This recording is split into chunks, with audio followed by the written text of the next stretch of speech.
ईश्वर क्या है? ईश्वर कोई और है, ऐसा गीता अध्याय 15 श्लोक नंबर 1 श्लोक नंबर 4 को पढ़ने से ज्ञात होता है।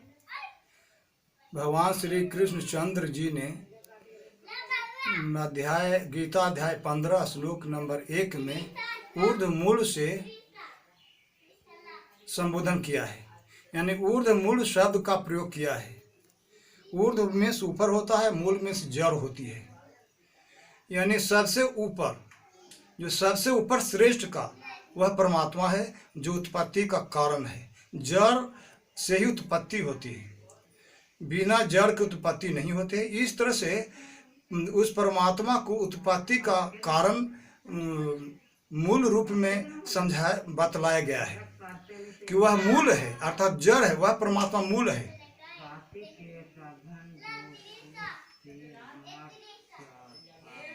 वह परमात्मा मूल है, वह श्रेष्ठ है, सबसे ऊपर क्लास का है।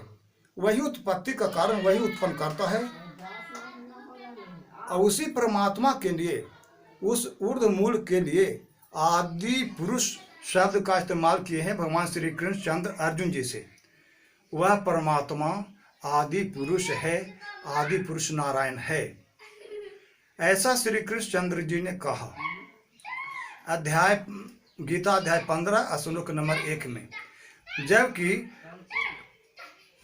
जबकि वही श्री कृष्ण चंद्र उस परम पद रूप परमेश्वर शब्द का भी प्रयोग किया है गीता अध्याय 15 श्लोक नंबर 4 में।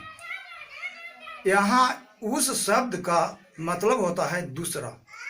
उस और वह का प्रयोग दूसरों के लिए ही होता है, न कि अपने लिए होता है। उस परम पद रूप परमेश्वर, इसका मतलब है कि परमात्मा कोई और है।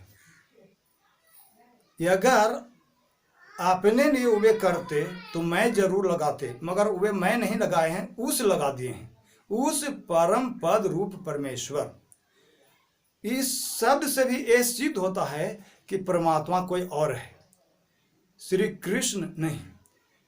और वे ये भी कहते हैं, श्री कृष्ण चंद्र जी अर्जुन को समझाते हुए, कि मैं भी उस आदि पुरुष नारायण की शरण हूँ। यहाँ इससे भी सिद्ध हो रहा है कि उस आदि पुरुष नारायण की शरण हूँ, जिसको पाने के उपरांत आवागमन से जीव मुक्त हो जाता है, 84 में नहीं जाता, यानी मुक्ति धाम को प्राप्त हो जाता है। इस शब्द से यह भी सिद्ध हो जाता है कि उस आदि पुरुष नारायण की मैं शरण हूँ। तो यहाँ उस आदि पुरुष नारायण से भी सिद्ध होता है कि परमात्मा कोई और है, क्योंकि यहाँ उस का प्रयोग दोबारा हो रहा है, उस आदि पुरुष नारायण की। इससे भी सिद्ध होता है कि वह परमात्मा कोई और है, दूसरा नहीं, अर्थात मैं नहीं हूँ, परमात्मा कोई और है। तब तो श्री कृष्ण चंद्र जी ने अर्जुन जी से कहा कि उस आदि पुरुष नारायण की मैं भी शरण हूँ, मैं भी उस आदि पुरुष नारायण की शरण हूँ। इससे भी सिद्ध होता है कि परमात्मा कोई और है।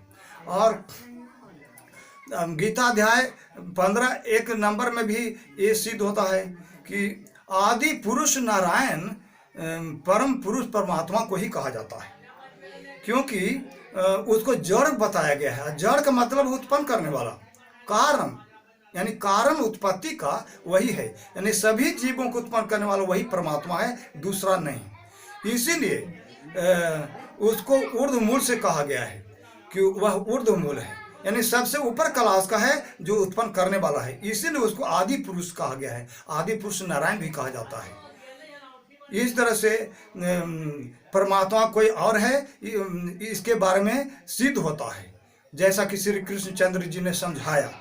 हमारी समझ में ऐसा ही है कि परमात्मा वास्तव में कोई और है, श्री कृष्ण नहीं।